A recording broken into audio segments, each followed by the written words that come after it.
నమస్తే, welcome to #you. నేను మీ రాజేష్. తెలుగు ప్రేక్షకుల ముందుకు ఎట్టకేలకు హరిహర వీరమల్లు సినిమా.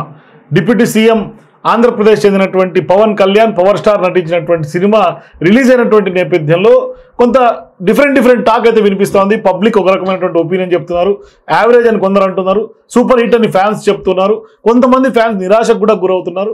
మరి సుదీర్ఘంగా వాయిదాలు పడుతూ ఎట్టకేలకు రిలీజ్ అయిన తర్వాత నిజంగా ఈ సినిమా ఏ విధంగా ఉంది, సినిమా కొంత కోహినూర్ డైమండ్ గురించి తిరుగుతుంది అంటూ కూడా కొంత ప్రచారం జరుగుతున్నటువంటి నేపథ్యంలో ఏ బేస్ తోటి కథాంశం ఉంది, సినిమా ఏ విధంగా స్క్రీన్ ప్లే ఉంది, మొత్తం మాట్లాడదాం. మనతో పాటు ఫిలిం క్రిటిక్, ఈ సినిమాకి సంబంధించి రివ్యూ ఇవ్వడానికి ఫిలిం క్రిటిక్ దాసరి విజ్ఞాన్ మనతో పాటు జాయిన్ అవుతారు, మాట్లాడదాం. సార్ నమస్తే. విజ్ఞాన్ గారు, ఏంటి సార్ హరిహర వీరమల్లు సినిమా చూసారా? ఎట్లా అనిపిస్తుంది? మీ జెన్యూన్ రివ్యూ ఏంటి దాని మీద? ఫస్ట్ ఈ సినిమా మీద ఉన్న ఎక్స్పెక్టేషన్స్ ఎలా ఉన్నాయి, తర్వాత సినిమా ఎలా ఉంది, సాంకేతిక నిపుణులు ఎలా పనిచేశారు, ఓవరాల్ రేటింగ్ ఎంత, వరుస మాట్లాడుకుంటే డిప్యూటీ సీఎం అయిన తర్వాత పవన్ కళ్యాణ్ గారిని వాళ్ళ కార్యకర్తలు ఉన్నారు కదా, మా సారు అంటే వాళ్ళని మెప్పించాలి. సనాతన ధర్మానికి నేను బ్రాండ్ అంబాసిడర్ని అని చెప్పుకుంటా, అంటే రీసెంట్ డేస్లో తనే దాన్ని డిక్లరేషన్ కూడా ఇచ్చారు, పెద్ద ఎత్తున మోస్తున్నాడు కాబట్టి వాళ్ళని సాటిస్ఫై చేయాలి. నెక్స్ట్ పవన్ కళ్యాణ్ అభిమానుల్ని సాటిస్ఫై చేయాలి. ఓవరాల్గా ఆఫ్టర్ లాంగ్ టైం ఇతను కంబ్యాక్ ఇచ్చాడు అన్న సాధారణ సినీ అభిమానుల్ని కూడా తను సాటిస్ఫై చేయాలి. అయితే ఇది సాయన్న కథ అని చెప్పేసి కొంతమంది స్టార్టింగ్ లో పండుగ సాయన్న కథ అయినా వీడు ఈ డైరెక్టర్ దీన్ని మొత్తం వక్రీకరించారని వాళ్ళు గొడవ చేశారు, కానీ అది కాదు. హరిహర రాయలు కథ అని ఒక యాంగిల్లో చెప్పారు. బట్ ఓవరాల్గా ఈ కన్క్లూజన్ ఇద్దాం, అది కాదు ఇది కాదు, ఇది పూర్తిగా ఫిక్షన్ స్టోరీ. ఎవరి మనోభావాలు దెబ్బతీయకుండా వీళ్ళ ఒక క్యారెక్టర్ని సృష్టించుకున్నారు. Done. Next, after long time మనకు స్వాతంత్రం వచ్చిన ఈ 75 yearsకి ఇప్పుడు ఇండియా నిజాలు చెప్పడం మొదలుపెట్టింది, ఒప్పుకుంటున్నారు. ఇంతకు ముందున్న మన చరిత్ర ఏంటంటే మొఘళ్ళని అండ్ వీళ్ళనందరినీ ఇక్కడ ఉన్న కుతుబ్ షాహీలని బాగా బరువుగా మోసాం మనం.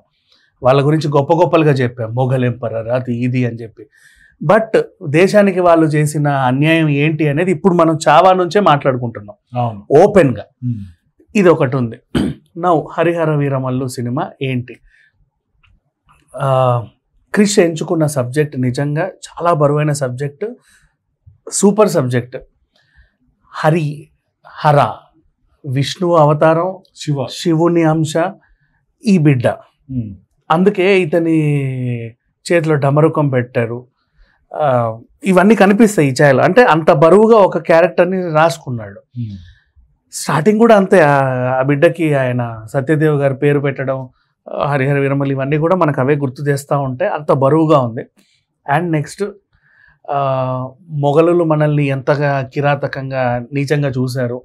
అంటే నువ్వు మతం మారితేనే ఇక్కడ ఉండాలి, మారకపోతే పన్ను కట్టాలి. అది ఎందుకు కట్టాలి? ఎక్కడున్నా కట్టాలి. అంటే నువ్వు హిందువుగా బతకాలంటే కట్టాలి. మనం రజాకార్లో కొంచెం ఛాయలు చూసాం, చావాలో కూడా కొంచెం చిన్న ఛాయలు చూసాం.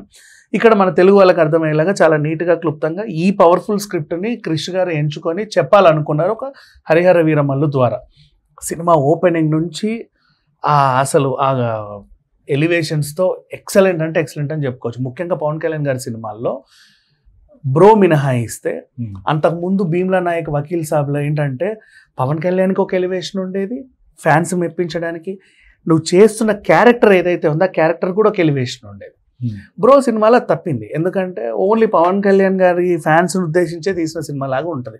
గబ్బర్ సింగ్లో కూడా గబ్బర్ సింగ్ క్యారెక్టర్ కూడా ఒక ఎలివేషన్ ఉంటుంది. ఇక్కడ హరిహర వీరమల్లుకు కూడా ఆ ఎలివేషన్ ఉంది. అంటే ఊరికే పవన్ కళ్యాణ్ అని అలాగే చూడాల్సిన అవసరం లేదు. అట్లా ఆ క్యారెక్టర్ని కూడా ఒక ఇంపార్టెన్స్ ఇచ్చి తీసుకొచ్చారు. ఓవరాల్గా చెప్పాలంటే అసలు పీక్స్కి వెళ్ళిపోయింది. ఫస్ట్ ఆఫ్ అట్లా అతను రాబిన్ హుడ్ తరహాల పెద్దోళ్ళని కొట్టడము, పేదోళ్ళకి పెట్టడం. ఆయన మంచి దొంగ. ఈ దొంగకి ఒక టాస్క్ ఇస్తాడు ఆ కుతుబ్ షాహీకి చెందిన అతను, వెళ్ళి కోహినూర్ తీసుకురమ్మని. ఆ జర్నీ భాగం. మళ్ళీ తర్వాత ఇక్కడ హీరోయిన్ని చూడడం, ఆవిడ ఎందుకు బందీగా ఉంది, తను ఒక దేవదాసి, మిగతా క్యారెక్టర్స్ అన్నీ తనతో ఎలా ట్రావెల్ చేస్తున్నాయి, ఓవరాల్గా తను సక్సెస్ అయ్యాడా లేదా అనుకున్నది సాధించాడా లేదా అనే ఒక అంశంతో సినిమా మొదలైంది. అదే ఇంటెన్షన్ ట్రావెల్ చేశాడు ఇంటర్వెల్ వరకు. ఇంకా ఇంటర్వెల్ బ్యాంగ్ వరకు ఫుల్లీ.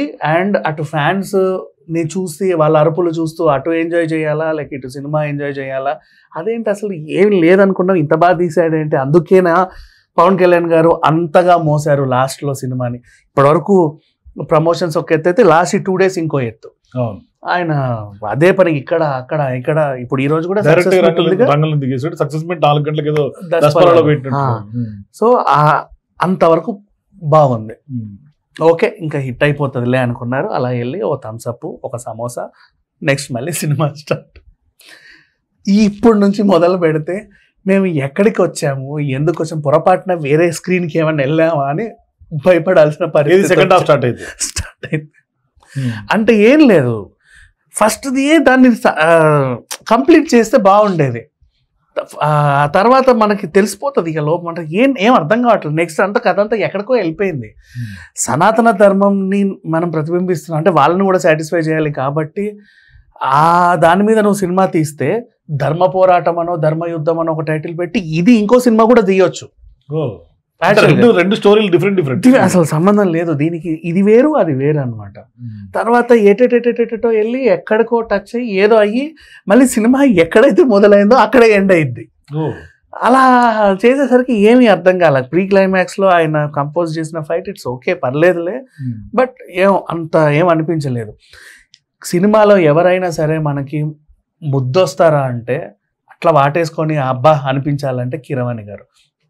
ఫస్ట్ పాటలు రిలీజ్ అయిన తర్వాత చాలామంది ట్రోల్ చేశారు, ఈయన ఏంటో రాజమౌళికే బాగిస్తాడు సొంత సినిమాలు కాబట్టి మిగతాళ్ళకి బాగా ఇవ్వడు అలాంటి పేరు ఉంది. బట్ నో, అసలు కొల్లగొట్టినాద్ర సాంగ్ కూడా ఒక సిచ్యువేషన్ ఉంది. మిగతా సాంగ్ గురించి అడక్కంటే అంటే అవి ఎందుకు వస్తున్నాయో ఎందుకు ఎత్తున్నాయో అనిపించినట్టుగా అనిపిస్తుంది, వాళ్ళకు కూడా తెలీదు.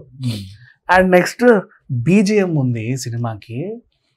అసలు ఒక్కొక్క సీన్ ఏమైనా కొంచెం మనకేమైనా ఇలా అనిపించింది అంటే బీజిఎంతో లేపడం మొదలు పెట్టాడు. మొత్తం కంప్లీట్ బీజిఎంతో సినిమా లాస్ట్ వరకు తీసుకొచ్చాడు.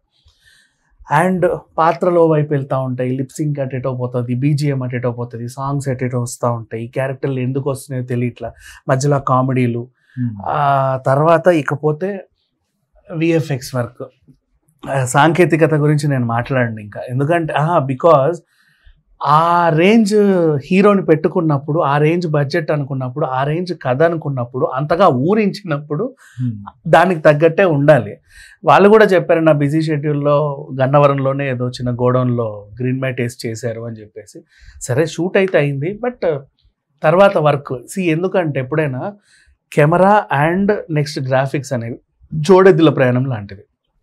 ఒక్కటి వెనుకబడ్డా ఇంకో దానికి ప్రాబ్లం వస్తుంది. So camera work the best, చాలా చాలా చాలా బాగుంటుంది. కాకపోతే దానికి తగ్గట్టుగా వాళ్ళు సాంకేతికత వర్గం సరిగ్గా ఇవ్వాల వాళ్ళకి ఇచ్చిన అవుట్పుట్. నెక్స్ట్ ఇంకా పోతే సెకండ్ హాఫ్లో పాటల గురించి కానీ ఫస్ట్ హాఫ్లో ఉన్న కామెడీ గురించి కానీ ఇంకేం మాట్లాడకపోవడమే బెటర్.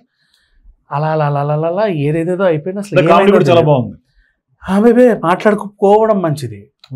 ఇబ్బంది పెట్టింది అంటే బలవంతంగా ఇరికిచ్చారు. అంటే కృష్ణ గారు తీసిన సినిమా ఇంత ఉంది, మనం రిలీజ్ చేసుకోవాలంటే 2.5 గంటలు ఖచ్చితంగా ఆడియన్స్కి ఏదో చెప్పాలి. హీరో గారిని కూడా ఒప్పించి ఏదో రకంగా కొన్ని డేట్లు మేనేజ్ చేశారు, మిగతా ఆర్టిస్టులతో కూడా ఏదో రకంగా లాక్కొచ్చారు.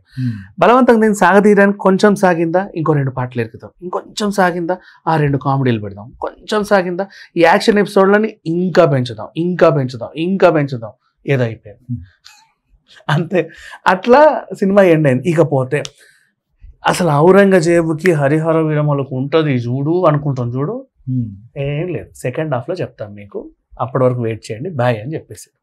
That is what happen. అంటే పార్ట్ 2లో ఏమన్నా పెడతారా మొత్తం? ఇంకా కూడా ఓన్లీ పార్ట్ 1 అంట కదా. పార్ట్ 1 పార్ట్ 2లో ఇంకా ఏదో అసలు మీకు చెప్పాల్సిన అసలు విషయాలన్నీ అక్కడ ఉంటాయి అని చెప్పి ఎండ్ చేశారు.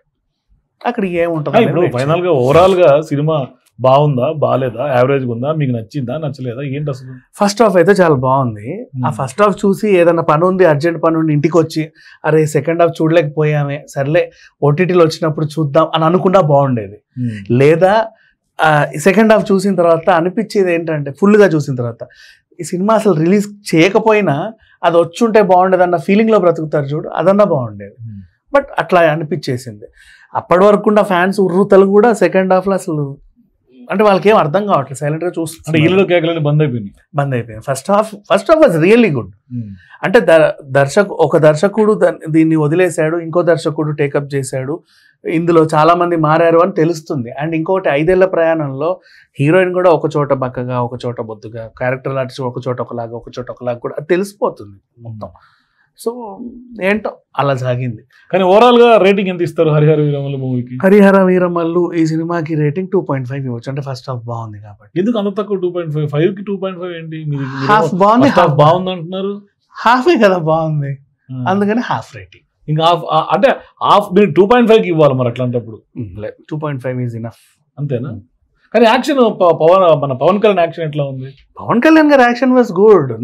అది ఎక్స్పెక్ట్ చేయలే. అంటే సెకండ్ హాఫ్లో అంటే అసలు నిజంగా పవన్ కళ్యాణ్ అయినా లేకపోతే ఏలో క్రియేట్ చేసిన అనుమానం ఉంటుంది. కానీ ఫస్ట్ హాఫ్లో అసలు ఆయన ఇంట్రొడక్షన్ నుంచి అతను కనిపించినప్పుడల్లా పునకాలే. సినిమా మొత్తం తన నెత్తి మీద వేసుకొని ఇంటర్వెల్ దాకా కూడా తీసుకొచ్చి తర్వాత కూడా ఆయనే ఉన్నప్పటికీ కూడా first half Pawan Kalyan was excellent. ఇంకా అది దానికి ఇంకేం మంకలు పెట్టలే.